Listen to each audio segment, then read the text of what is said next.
آج میں آپ سب کو بتاؤں گی قرآن پاک پڑھنے کی اہم نصیحت۔ بسم اللہ الرحمن الرحیم۔ ایک بات یاد رکھے میری، قرآن پاک صرف ثواب کے لیے نہیں اتارا گیا بلکہ ہدایت کے لیے اتارا گیا ہے۔ ہم میں سے بہت سے لوگ ایسے ہیں جو قرآن پاک کو صرف رمضان میں کھولتے ہیں، مگر قرآن پاک ہمیں ہر دن آواز دیتا ہے۔ اللہ پاک فرماتے ہیں کہ یہ قرآن پاک لوگوں کے لیے ہدایت ہے۔ قرآن پڑھنے والا کبھی اکیلا نہیں ہوتا، کیونکہ اللہ پاک کا کلام اس کے ساتھ ہوتا ہے۔ سبحان اللہ۔ روز تھوڑا پڑھیں مگر سمجھ کر پڑھیں اور اس پر عمل کرنے کی کوشش کریں۔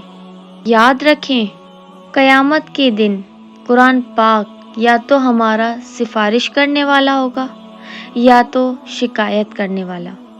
آئیں آج ہم عہد کریں، قرآن کو اپنی زندگی کا حصہ بنائیں گے انشاءاللہ۔ روز چاہے ایک آیات ہی کیوں نہ صحیح، انشاءاللہ ضرور پڑھیں گے۔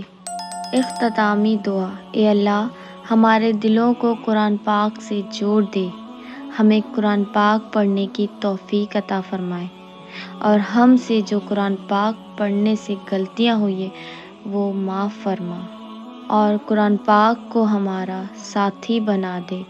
آمین یا رب العالمین۔